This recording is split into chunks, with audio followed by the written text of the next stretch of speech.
What's up, everybody? Give me one sec, per usual. Let me get this right. All righty. All right. So we're not going to waste a whole lot of time. Um, I've said this before.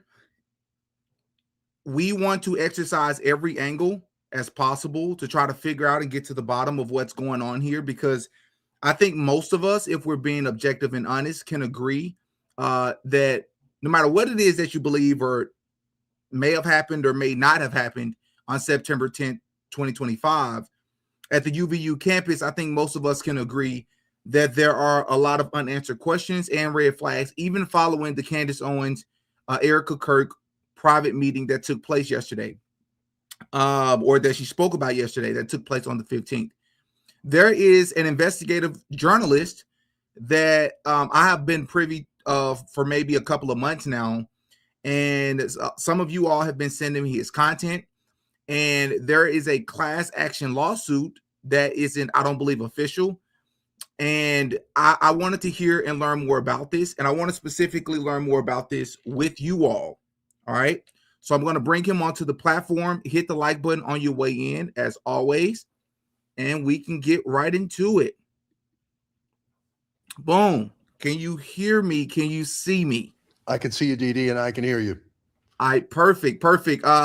If you don't mind just introducing yourself, letting the people know who you are, where they can find you, and sort of how it's related to the topic for today. Sure. I was in high tech for 35 years, and I really never thought I would be doing this. I could have never predicted being a citizen journalist, but I've done this the last 10 years. I got into the Podesta Foundation and the Clinton Foundation corruption because I knew some people that ended up being a part of the DNC hoax. And then it's been 10 years leading an online group of investigators. We've had all these meetings all over the world, 57 different meetings of about a dozen people, about a dozen days.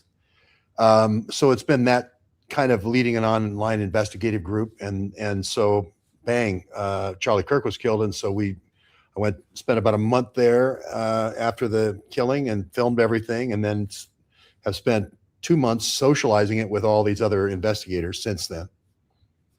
Okay, now let's just sort of work backwards. Mhm. Let's start with the Candace Owens, Erica Kirk meeting. I want to get your thoughts on what your takeaway was from that meeting. And again, we're going to work our way backwards. Then we'll get into sort of some of the details surrounding the Charlie Kirk incident, etc. Yeah. Oh, my name's George Webb. Okay, so I didn't introduce myself. So when we do our analysis for crime, we usually do means, motive, means, and opportunity.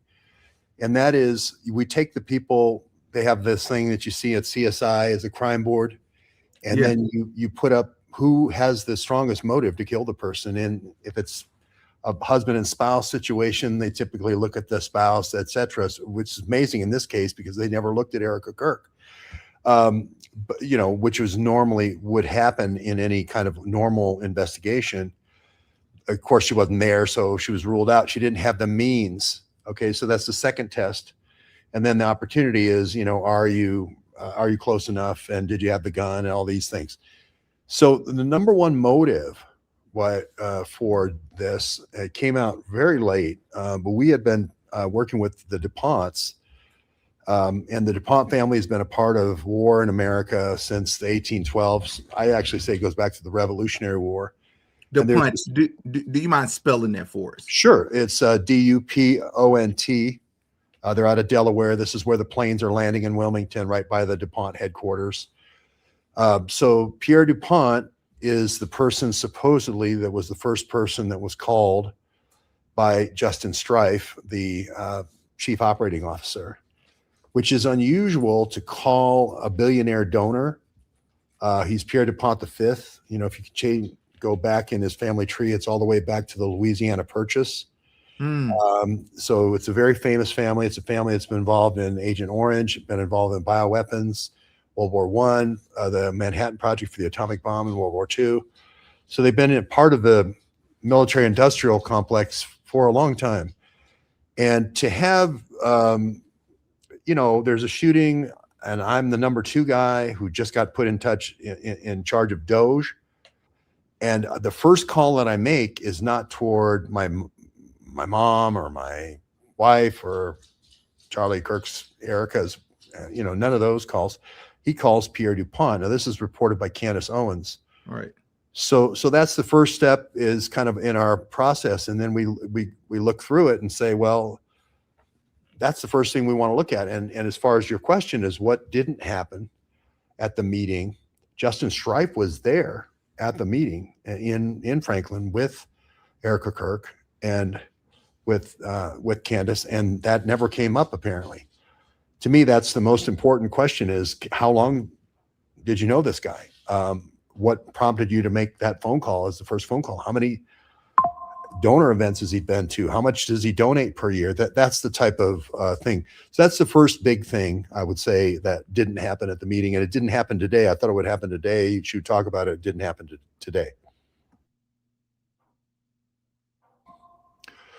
And I'm just stopping there because I don't want to. I mean, I can go on about the planes, and I'm going to put this headset in so you don't hear that beeping. That a lot of people are retweeting this, but second thing is the Egyptian planes.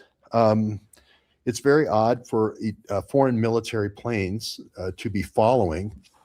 Excuse me, I just plugged this in. Mm-hmm. Very odd for a foreign military planes with a diplomatic immunity. Now, Candace says the murderer comes off this plane. So the murderer that killed Charlie Kirk and the murderer who's trying to kill her. That makes these planes important planes. Did Candace explicitly say the person responsible got off the plane, or is she sort of inching her way towards that? Well, she feels that this Israeli man, I don't want to put words in her mouth, but what I had heard was the Israeli man and the French woman had been a part of this team that was on the Egyptian plane. It could be an Israeli team because the plane looks like maybe it turned off its transponder once it got over Cairo. Mm-hmm. So we don't know if it's an Israeli team or a French Foreign Legion team or whatever, but she did say that that plane was responsible for the murder of Charlie Kirk, and she also feared that same group of people on that plane for murdering her, having a contract out on her. That's what I thought I heard her say. People in the chat can confirm that or not. Okay. But that makes the planes really significant.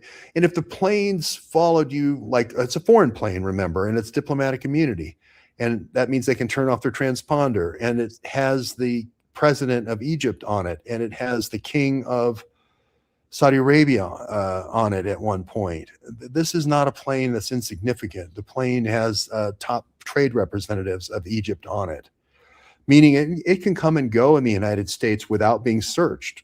If it has diplomatic immunity, it doesn't need to be searched. So it could have all the things you need for surveillance, to do surveillance activities. It could have all the things you need to do an assassination. So that's why the planes are important. She got into the planes a little bit more today, if you saw that.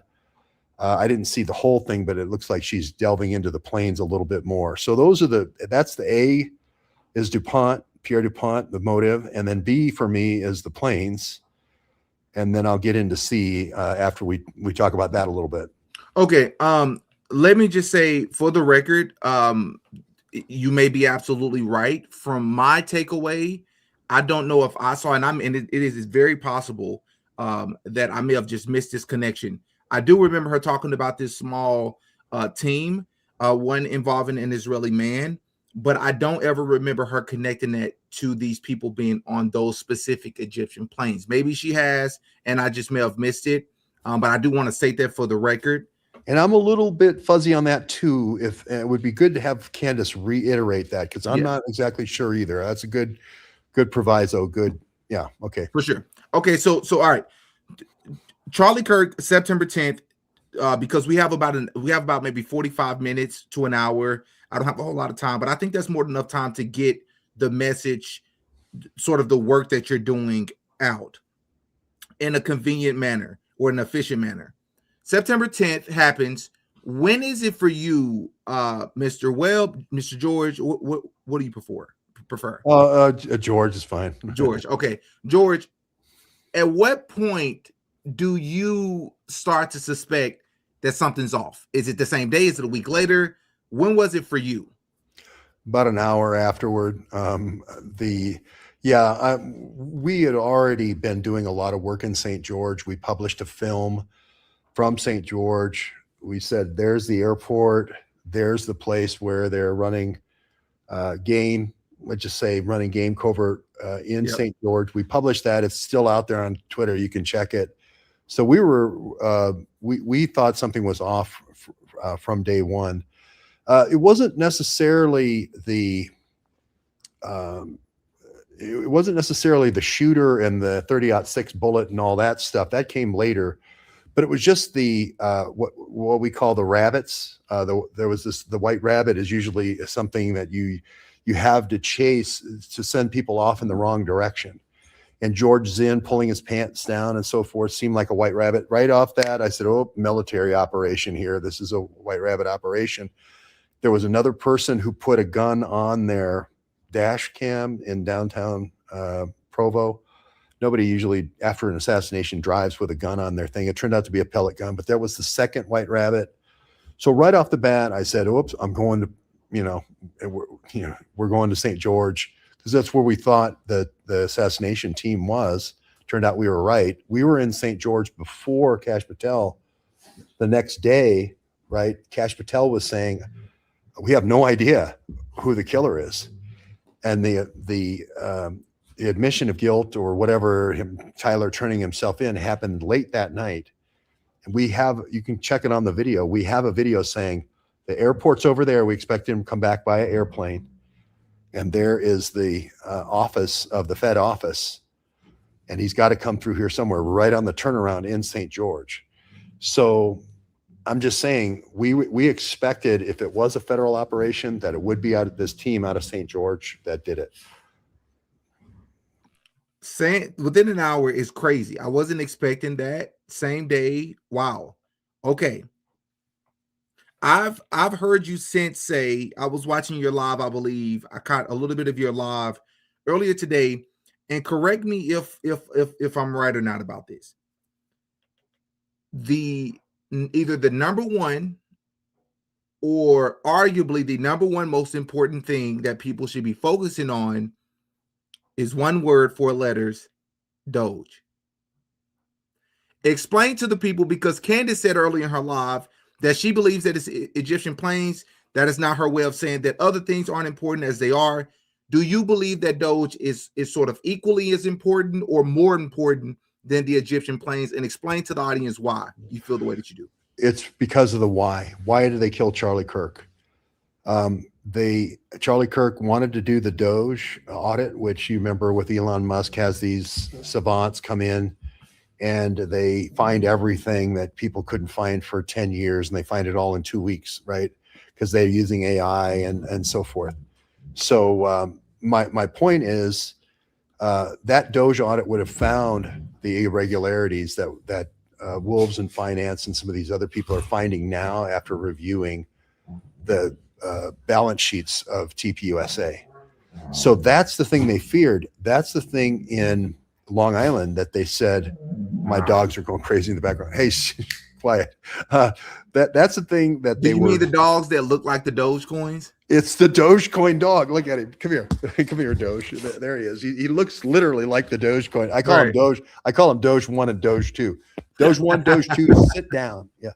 But anyway, this is the thing that sends people to jail. This is where you go away. If you've been stealing millions of dollars, this is where you get to go away. There's Doge. There's Doge 1 there. Yeah, there you go. This is where you get to go away to jail. And so that's the thing that they didn't want him to do. On September the 2nd, we have the memo where he fired Tyler Boyer, who was the shady character, right? And he demoted Tyler Boyer, right? Right. You're good, DD. Thank you very much for keeping me honest, or being very precise. Thank you. He demoted Tyler Boyer, and then they put in Justin Strife. And in 8 days later, Charlie's dead. So again, in crime board analysis, we look what changed. Why would you kill Charlie Kirk, because there's massive corruption and this Doge is going to find it.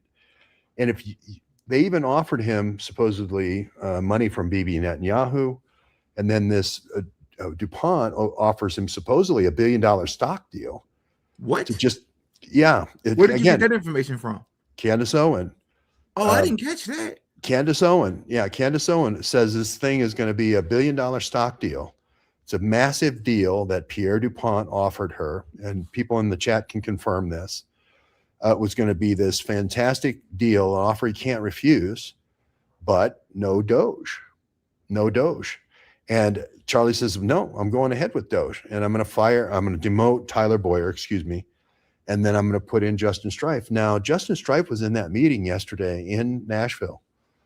And the first question I would ask, if I was innocent and Candace had reported that about me, I'd say, hey, Candace, I got that call. I called him because he was going to about ready to give us $20 million because we had lost $20 million in donors in the last couple of weeks. That's why I called him. That would be the first thing I would explain, right? That's the elephant in the room. And that did not get talked about yesterday.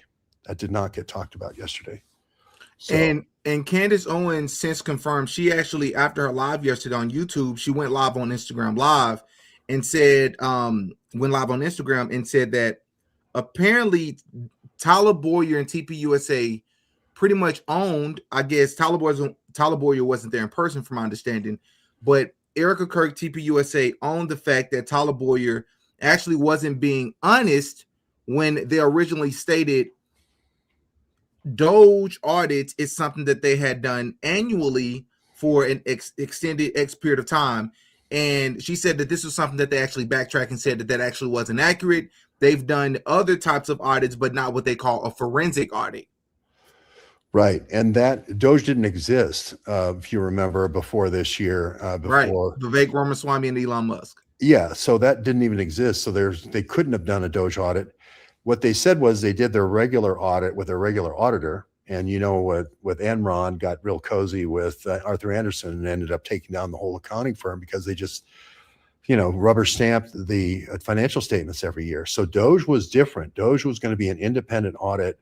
The same way USAID, we found all these programs that were all, off book, covert programs. And Elon Musk found it with those savant kids that he brought in. That was the same kind of approach Charlie wanted to take to looking at the books at TPUSA. Now, to me, this is the obvious reason. It's what they call the smoking gun. It's the obvious reason.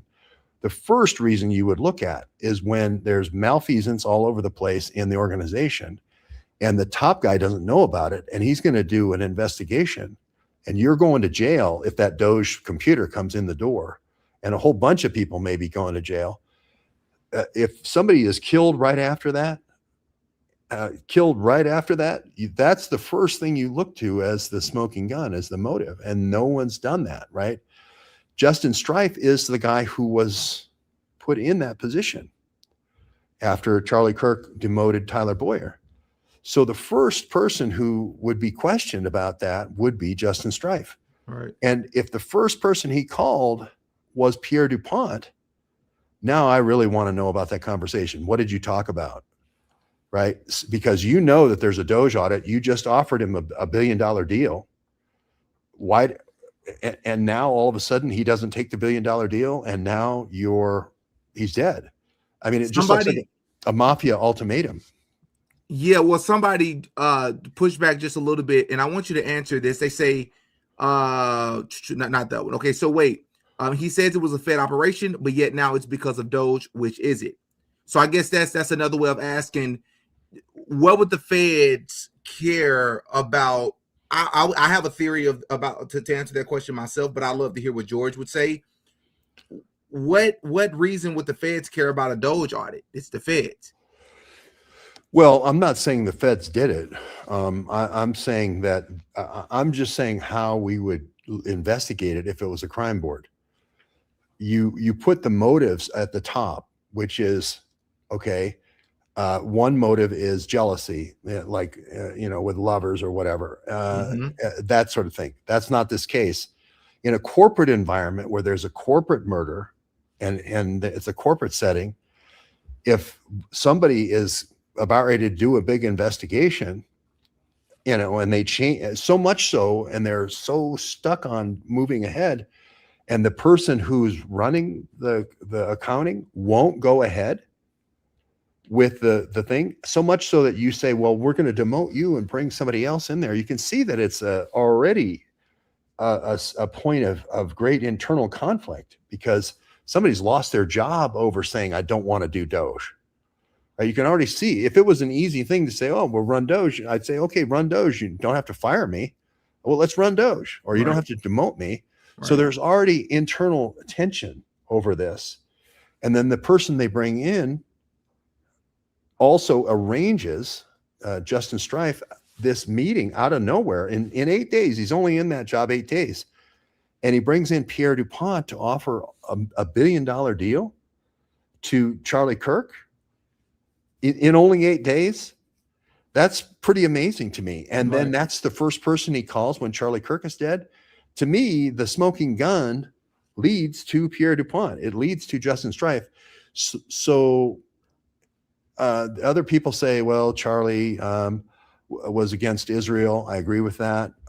Against Gaza. He was against the war.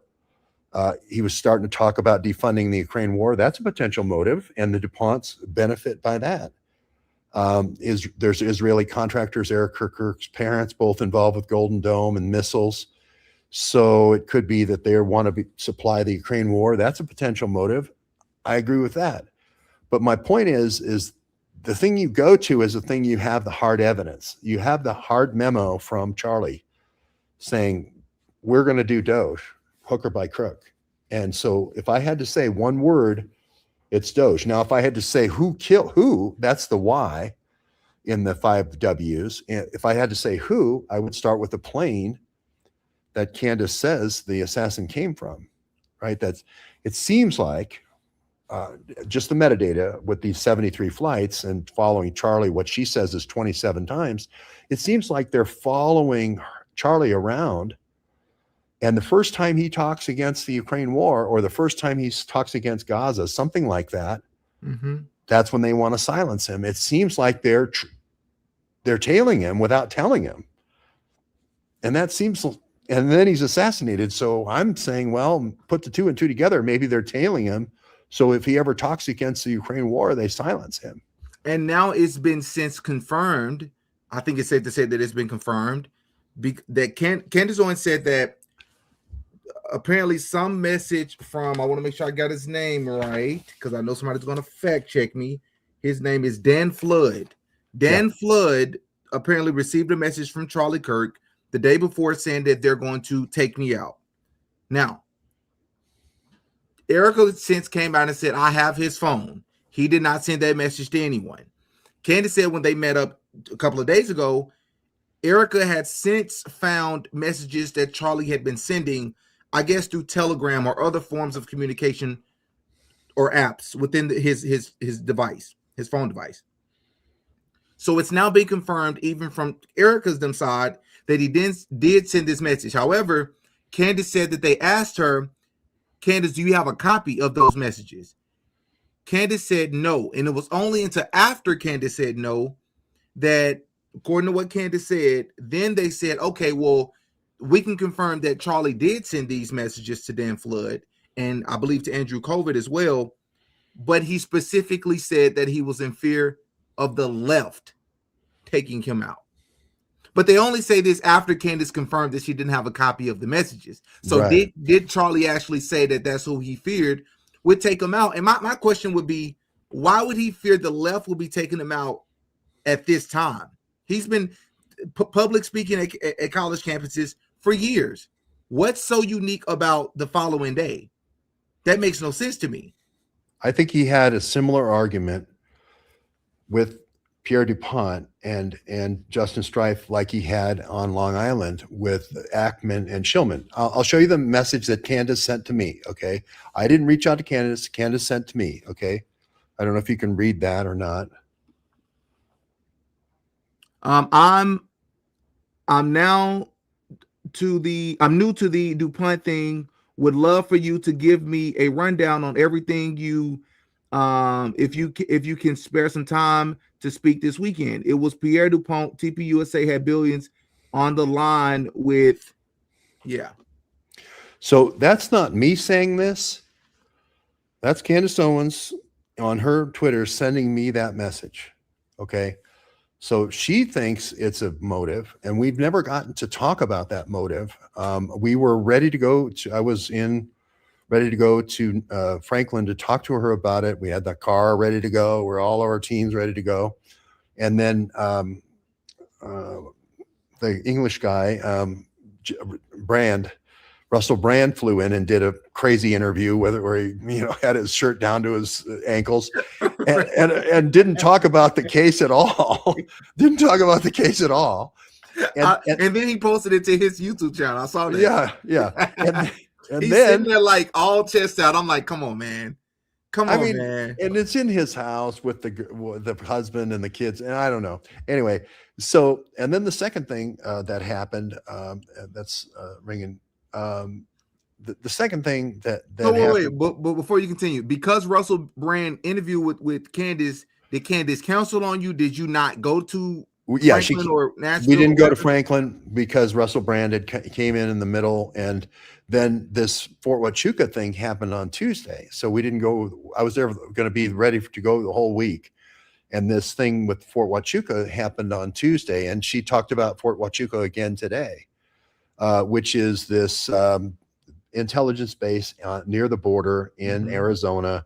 And she has this whistleblower that she's going to have on her show. And there's this big, massive meeting the day before they killed Charlie with all these lieutenant colonels, like 8 or 9. And right? Brian or somebody was there. What's his name? I think they're saying Brian Walpole, or the head of security, supposedly was there. I've been following Fort Huachuca for 9 years. Mike Flynn, the 111th Intelligence Brigade's there. That's where you go to become a long-term informant.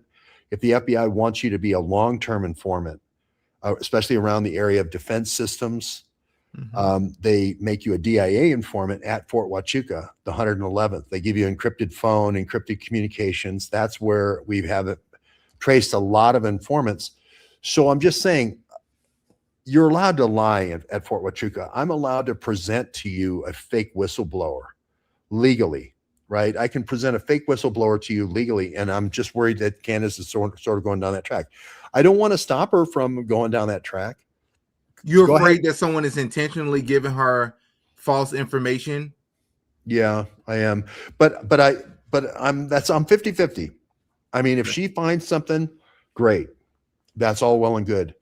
But my point is that Pierre DuPont, this is right from her saying it's $1 billion, not me, right? And then she said it on her show. She wanted to follow up on her show. I noticed this whistleblower kind of came out of nowhere, just like Russell Brand kind of came out of nowhere when we were going to follow up on Pierre DuPont. We were ready to follow up on Pierre DuPont on Monday. Russell Brand comes in. We're ready to follow up on Pierre DuPont on Tuesday, Wednesday, and Thursday. Tuesday, Wednesday, and Thursday are all Fort Huachuca. Friday, she doesn't do a show. Today, Monday, she didn't do a show because Justin Strife came out and met with her. She did a show yesterday, Tuesday, and today she didn't cover DuPont on either one of those. She's back on this track of Fort Huachuca again. And so I put 2 and 2 together here and say they're trying to keep her away from. Put it this way: if I was going into a meeting and you thought let's say you had reported that I had called a billionaire immediately after Charlie Kirk's death, the first thing I'd say is, Dee, look, here's my phone. Here's the call I made. I made a call because he was a major donor. He's about ready to give $20 million. And I wanted to make sure that Charlie Kirk murder didn't blow that deal up, or whatever the reason. But they didn't talk about it. Justin Strife's right there for 4.5 hours, and they never brought this up, which I think is the most important subject to bring up. Yeah.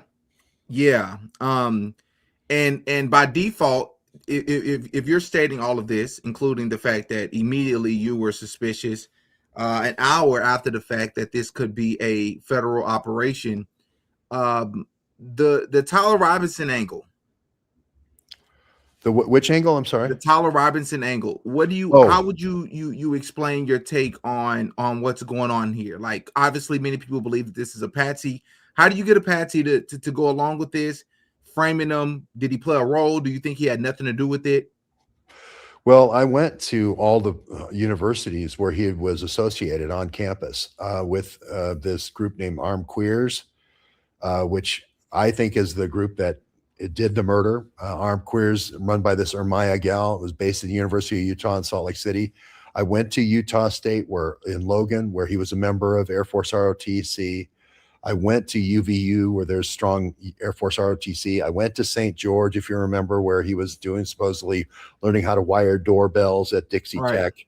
He wasn't wiring doorbells. He's learning the very sophisticated missile systems in Brigham City, which is where Morton Thiokol makes missiles, where the new Sentinel ICBM missile is being made. It's so he can learn what they use, these rare earth metals to control these missiles and so forth. He's a very intelligent kid, and he was being trained in a very sophisticated program, in an 8-year preparatory program in ROTC, to be basically a missile espionage kind of expert.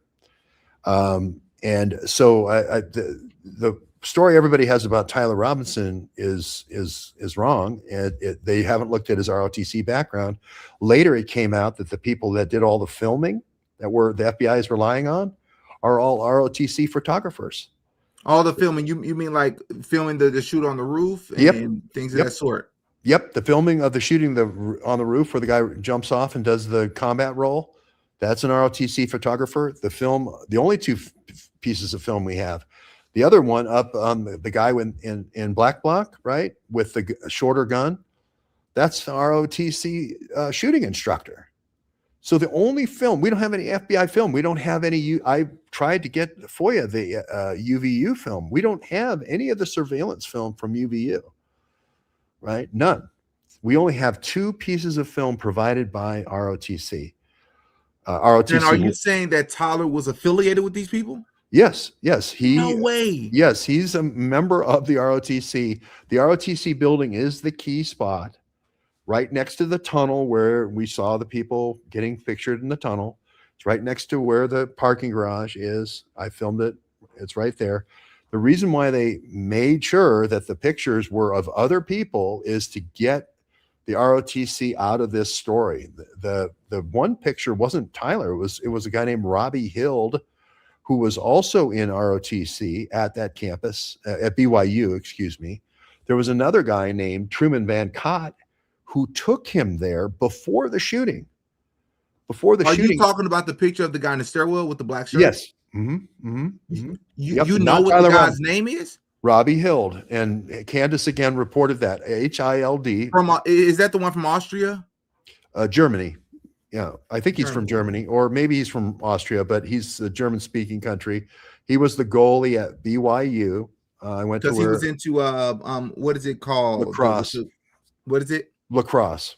Lacrosse. No, not the sport, but the black and white face paint. Oh, that was Buzzards and Bees. Very gothic. Yeah, he was in a club. I went to the club.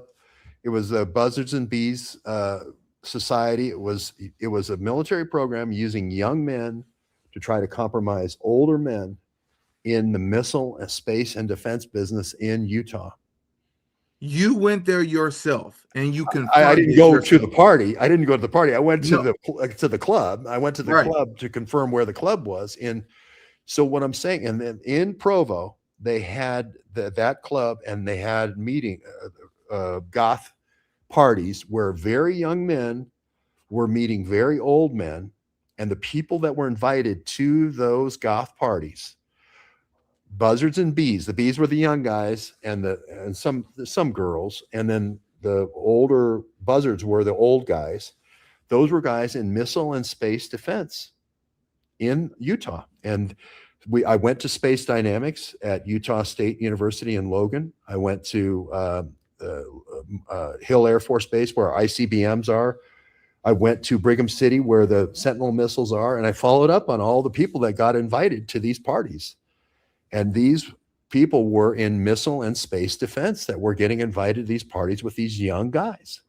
So does that mean that you believe Tyler played some role? Yes, but he you went to believe these someone parties. else pulled the trigger? Oh yeah, I believe that there's a group, overseas group. She's an Iranian leader. Her name is Ermaya. On her team, they brought in an assassin. I published his name. I published his picture. His name's Charlie. So it's kind of interesting that Charlie kills Charlie. But I published that maybe two and a half months ago. And again, I'm not Didi. I'm not saying this is the person, and anybody who looks at anybody else is wrong or anything like that. I'm not. I'm just putting the information out there because it doesn't seem the FBI is very interested in this. But this is a group that has a stated objective. They meet at these Dairy Queens. This Armed Queers group meets at Dairy Queens. That's another thing that corresponds with Candace's reporting. I went to both the Orem one and the Provo one. And they have all these guns, right? They do all this gun training. They go out and do all this tactical training, just like ROTC. It's almost like ROTC left, right? It's the same guns, it's the same grenade training, same explosives making, all that, but it's just undone under the auspices of, hey, we better stop the right from being Nazis. So we're going to learn how to do all this stuff. It's called Armed Queers, and I've been reporting on it for over 2 months. But 2.5 months. But does that mean you believe that the feds played a role in that with these people? Or you mean, when you say feds, you mean not necessarily Kash Patel and his and those that fall under him? No, I don't think it's Kash Patel. I think it's military. I think it's the 111 where Candace is right. Again, if it's military intelligence, defense intelligence agency, that's different than FBI in Washington, D.C. And so the Defense Intelligence Agency in Fort Huachuca, the DTRA also is suspicious here. They're a Defense Threat Reduction Agency, but these are military organizations that can run military operations. And then the FBI is out high and dry on these things. You know, they have to find out about it later. But everything that I found was Tyler Robinson, Twiggs, Robbie Hild, Truman Van Cott, all a part of this compromise operation for people in missile and space defense in Utah. And that's how they're involved. And so when they're used in this scenario, it's to create a yet another white rabbit situation where you go, here's a kid walking down the street with a Mauser. He must have done it with the, it couldn't be somebody from a kill team from overseas. Here's him walking down the street with a Mauser in his legs. Here's him going through the tunnel. Here's him going through the parking garage, but it's not him. It's Robbie Hild. So he's going to get off. Tyler Robinson is going to be. It's another guy on his ROTC team that's shown in the tunnel and shown in the parking garage. So somebody on the team has to stay in jail for a couple of months until the trial. But until we start looking at the people who pulled the trigger, and we're in a position to pull the trigger, you're not going to catch the killer, And the other thing is, you got to go for the money. You got to follow the money in this situation. In order to have a plane, a couple of very expensive planes, the Salt 7000s are very long planes. They're expensive to run. It's like $50,000 an hour to run these things. That's not Tyler Robinson. Tyler Robinson doesn't have that kind of money. Twiggs doesn't have that kind of money, right? You need somebody who's a billionaire to have planes that follow Charlie Kirk all around. And the first time he says something against our playbook, then we assassinate him. So you have to follow the money, I think, on this one too. I see, but would you agree with me that there is yet to be proven or shown any footage, any photos of Tyler Robinson anywhere on the campus at any point in time? I haven't seen any. I've seen Robbie Hild. Yeah, I mean, there's pictures of somebody walking, but we don't know who it is. We don't know who that is. Same with the roof. We see somebody on the roof, but we don't know who that is. The photos that they show of whoever the guy is with the American Eagle shirt, black shirt on, and they say, well, that is not him. Like that's not Tyler Robinson. No But mother would turn their kid in for that picture because the mother right, obviously doesn't know who their child is. That's not. bingo. And where are the parents? We haven't heard Yeah. from the parents either. But this actually will be a great transition question. So, with this information being presented as we work our way towards the lawsuit, the potential lawsuit, the pending lawsuit, do you think anyone at Turning Point USA outside of potentially Justin Strife, could have had foreknowledge? I'm asking because of Mikey McCoy's weird behavior that I've yet to hear anybody adequately explain why he would turn around so fast and walk away and never look back. Well, I don't think anybody on the internal team of Tyler Robinson or anybody at TPUSA knew that he was going to be killed. I think they knew that Charlie Kirk was cruising for a bruising because he was pissing off some very important people like Pierre DuPont. But I don't think they knew the killing was coming. I think Brian Harpole, they told him, don't worry about the roof. We got the roof.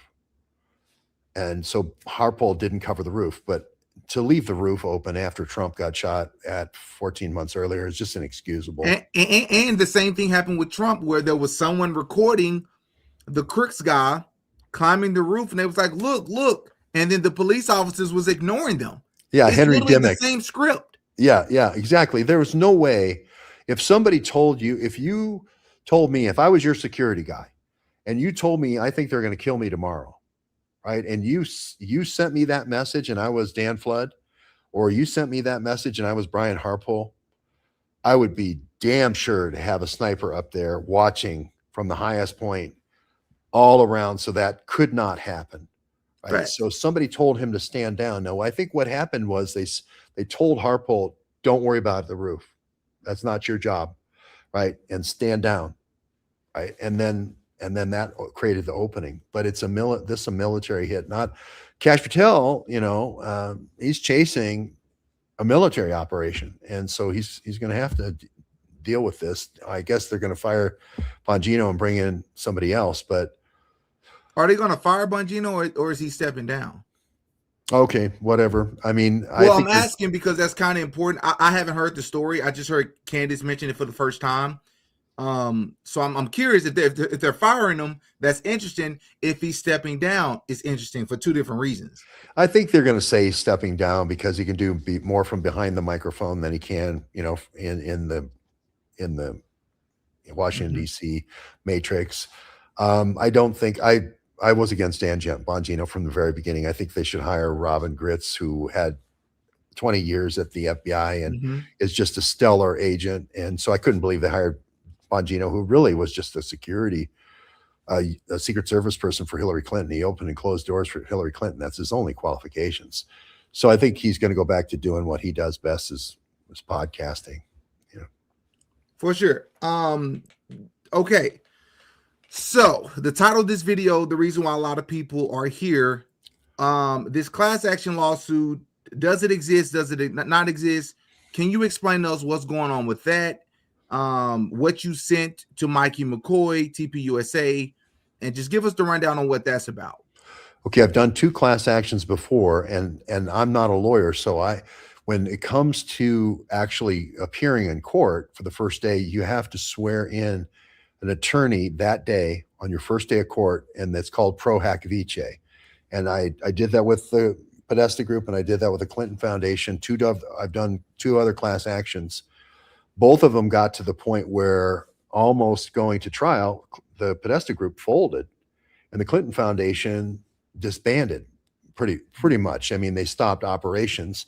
Their president, Eric Braverman, went over to another Eric Schmidt and his wife, Wendy's, and they moved all 5 legs of the Clinton Foundation over there. So in both class actions, we were able to stop the Podesta Group, which was the most powerful lobbying firm in Washington, D.C., and then the Clinton Foundation, which is Clinton Global Initiative, which did a lot of overthrows like Libya, Syria, Ukraine, Iran nuclear deal. My point is that class action comes about when the foundation no longer answers transparency questions to their donors. And I don't want to hurt, and I think I made this clear this morning, I don't want to hurt TPUSA. I want to get the cancer and the infiltration out of TPUSA. And I think if you get the cancer out, which is TPUSA Faith and Rob McCoy, you save TPUSA. And that's what I think Charlie was trying to do with the Doge audit, right? He was trying to get out this infiltration. And so the initial thing I filed with Mikey McCoy, who was listed as the agent of record for the TPUSA, is called a spoliation notice, meaning retain all records. Don't destroy any records relating to me. I reported for TPUSA in Houston in the elections in 2022. I reported on the Greg Phillips case, and I went 5 days to a trial there. Don't destroy any of those records. Don't destroy any of the records related to my involvement with TPUSA, and retain all records. Now, I haven't filed yet, but I've done this twice before because I want them to go with the Doge audit. I want them to voluntarily, I want TPUSA to voluntarily, I'm not asking for any money, by the way. That's the other thing I want to get clear. Everybody thinks, oh, you're doing this for money. I do a Substack where I get paid $8 a month. If you want the Substack, pay me the $8 a month. I'm not trying to raise money on this. Don't send me money for the lawsuit. That's not my motivation. I want them to institute the Doge audit so we know that cancer that Charlie said was in the company is either we identify it or give them a clean bill of health, right? Right now we have this cloud, and the trial isn't until May. May is when the next court date is for the probable cause hearing. That's May. I don't want to wait to May. I want to do what Charlie wanted to do, which is do the Doge audit. I will suspend the class action. Remember, there's, not just me, there's 10,000 other people involved here. Actually, we have a donor list of over 500,000 people. I'm just saying there's potentially 500,000 people in this class action. I don't want to do that if they move ahead with the Doge audit. Okay. So, and I haven't filed it yet, but we'll probably file it in Michigan because I was working for TPUSA in Michigan. That's where I left to go to Houston. So that's, we have some choices about where we can file it, but it's probably going to be Michigan. Now, was it the original plan to do it during AmFest? No,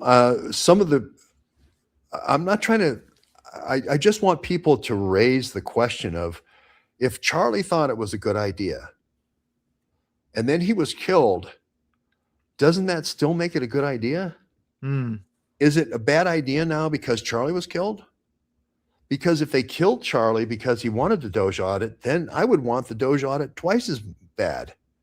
There must be something about this Doge audit that you guys are so afraid of. Why don't we do the Doge audit?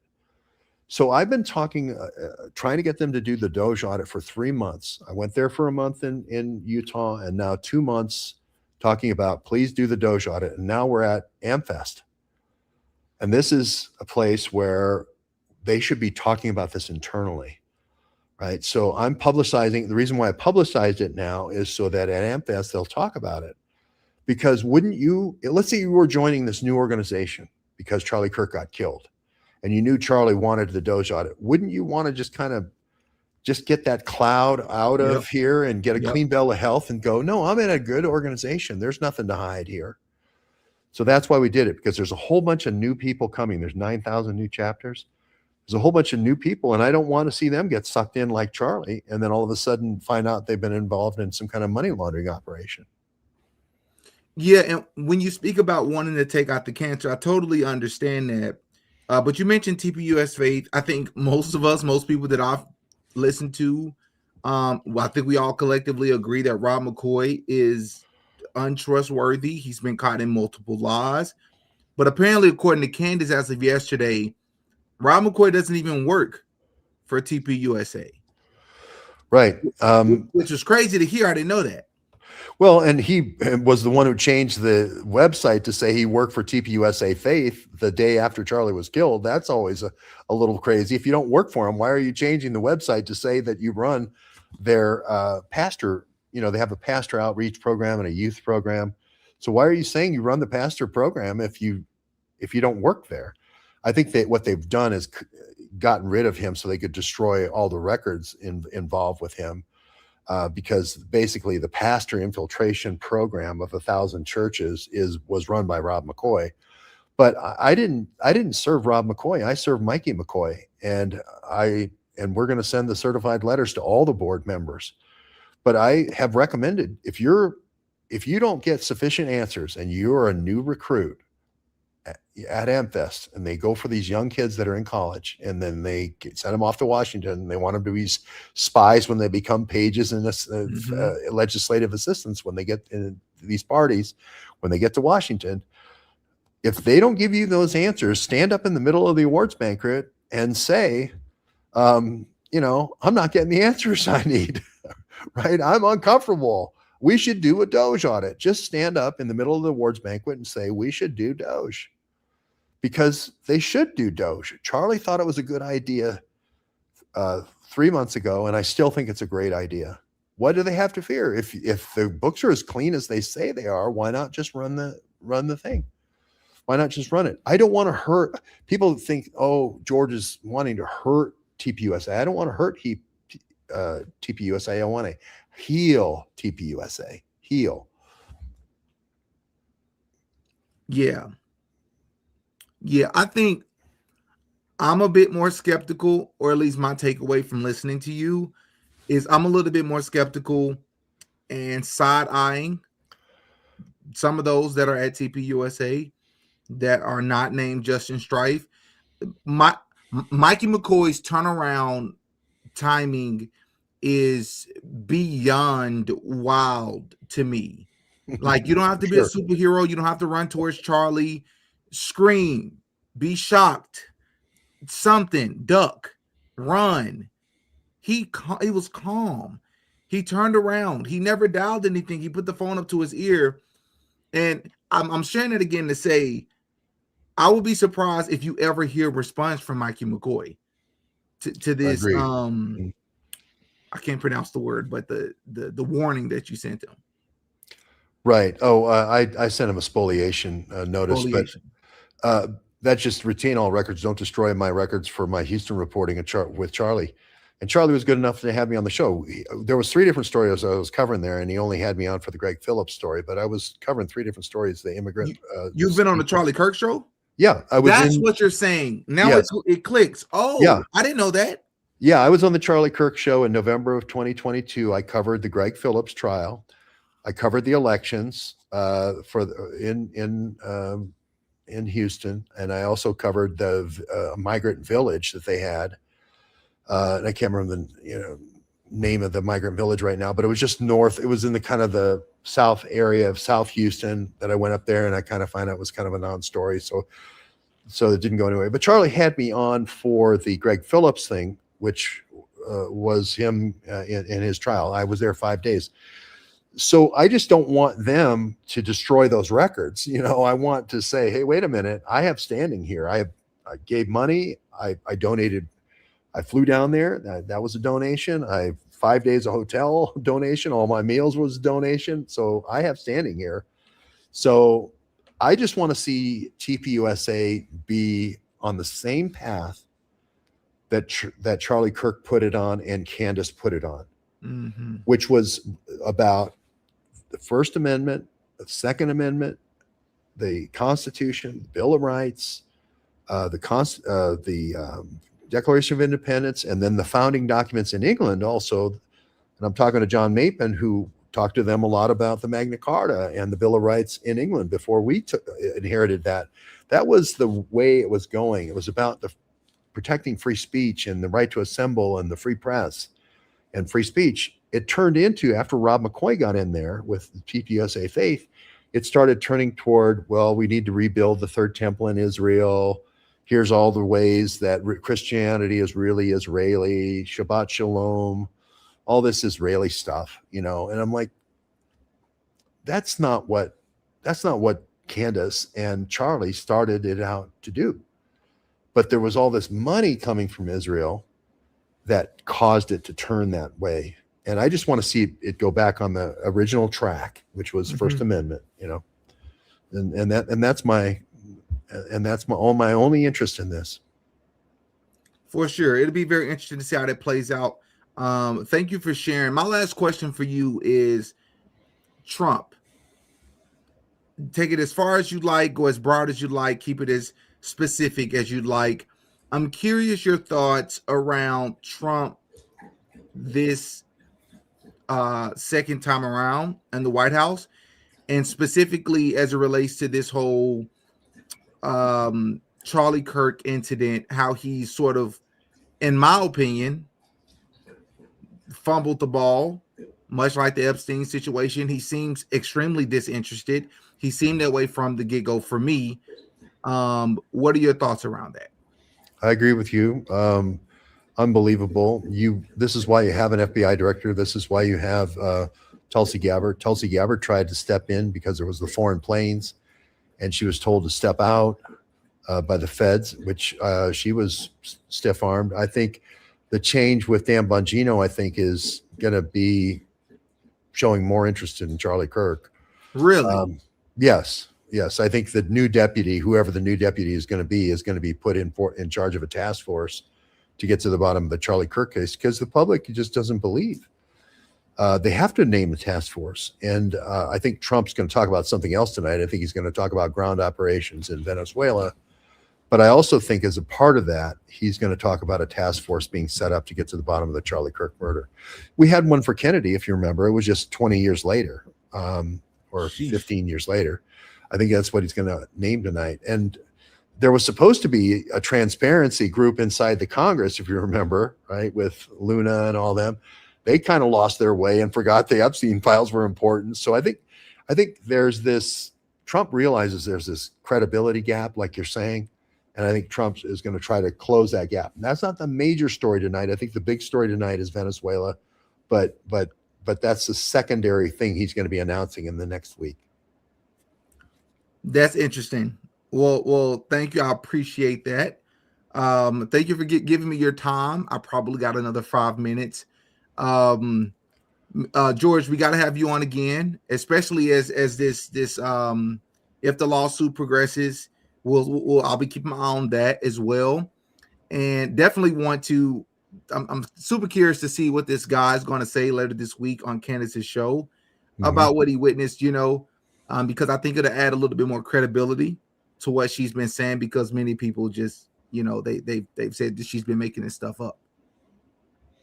Yeah, I think they'll have meetings of the day before. There's no question in my mind, and they'll have receipts. My point is follow the money, and the money is Pierre DuPont and the billionaire. But Didi, it's great being on your show. I've seen you a million times all over the internet, and so it's finally great to see you and be on your show. For sure. I don't know if I want to remind you, you mentioned Wolves in Finance. Shout out to Zach. Love his show. He and I have talked a little bit behind the scenes. I don't know if I'm not responsible for it. I was just lucky to be able to interview the guy. But the first person, just to give him the credit, to actually break the news around who had conducted his own forensic audit or Doge style audit is actually a guy by the name of Brian. And I actually interviewed him. So his interview was actually the first one to drop that kind of made the rounds. And then Wolves in Finance came and did his incredible work as well. Great. I mean, give everybody the credit. I think there's more there. I think Doge, if you gave those guys the Doge, power tools like Elon gave those other guys, they'll find a whole bunch of stuff. So that's all that class action is for, is discovery. If there's nothing to hide, everything's going to be fine. So thank you. It's been an honor to be on your show. Absolutely. And we have to do this again in the future. Let's do it. Okay. All right. Thanks. All right, guys. That was great. Enjoyed talking to him. I hope that was very substantive and very insightful for most of you. I probably got another 3 minutes, if that. I just try to bring you all the experts. I'm not an expert, and maybe we can learn something together. But I would like to say he's a little bit too lenient when it comes to TPUSA compared to me, and definitely a bit more hopeful and optimistic when it comes to Trump as well. I do not have faith in Trump, in trying to get to the bottom of this Charlie Kirk situation.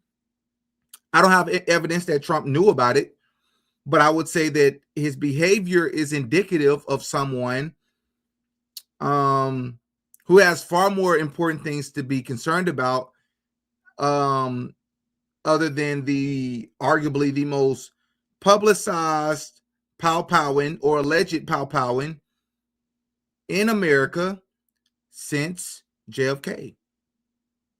You know?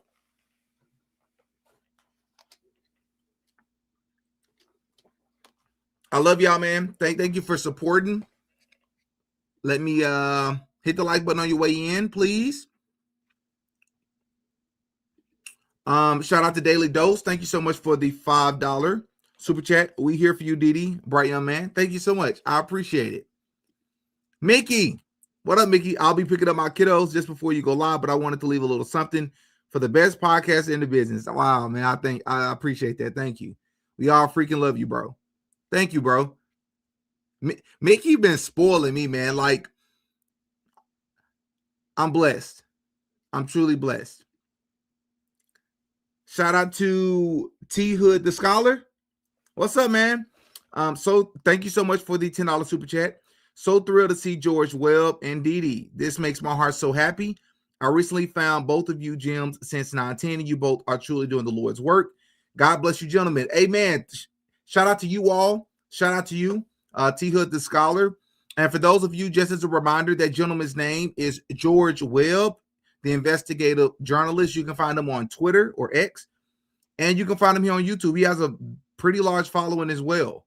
You know, I think he has like 170,000 followers on Twitter. Not that you all care. What you should care is what a person has to offer, even if they have just 50 followers, you know? So, yeah. Dog's Nose, thank you so much for the $2 super chat. Yay, George. I'm glad y'all know who he is. Didi got a great guess. Amen. Heck yeah. Mickey, sending you an email with some links. You are a great interviewer. All right, man. I'm going to check it out. I'm going to be super busy after this, but I'll try to find some time probably early tomorrow. So thank you again for the $10 super chat for sure. All right, y'all. I'm going to catch y'all in the next one. Let me make sure that I do this the right way. Where is it at? Let me see. Outro. Boom. Okay. Okay. I don't waste too much time, too much hot air. Love y'all, man. I'll catch y'all in the next one. I got a video coming on. A lot of you all won't know who this is or even care, but this is important while I have your attention. I have a video, super important video coming on Kodak Black. He's a rapper, but it is super important. It's completely unrelated to this topic. I know it's random, but it's kind of important for my day ones. Those of you that have been following the channel for over a year. So stay tuned for that. You don't want to miss it. Love y'all, man. I'll catch y'all on the next one. I'm Demetrius. I go by Didi. Until next time. Peace. Oh, yeah. Didi got a podcast. Attitudes and our work ethic become very important in realizing our goals and opening up possibilities. I had lunch a couple of weeks ago with a recent graduate at UCA. And his story is really fascinating. It's one of overcoming homelessness during his time pursuing his degree, first at a community college here in Arkansas, and then finishing his bachelor's degree here at UCA. His narrative ranges from estrangement from family for many years to a hopeful reunion with mother and siblings. His record is one of overcoming odds in a way that I probably could not, and certainly demonstrating levels of tenacity and patience and optimism that I can only marvel at. He wanted to talk with me about his new job and his career path going forward. I really need to be there to learn from him because that's where the real value was.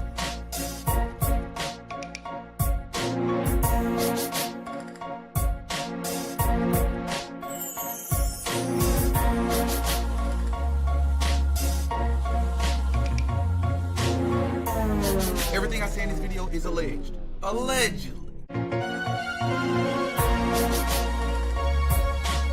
No such thing as a life that is better than yours. Y'all can just repeat after me. I really appreciate it. Alright. No such thing. Come on, we can do better than that. Talk to me. Now let me start it over. No such thing as a life that's better than yours.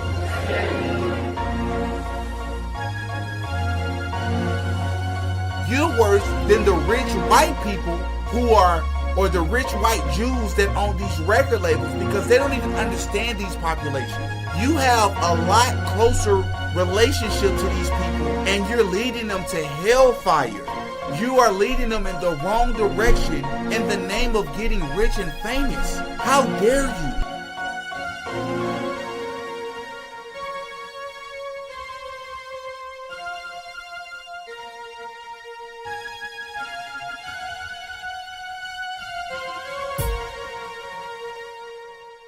Oh yeah, Didi got a podcast.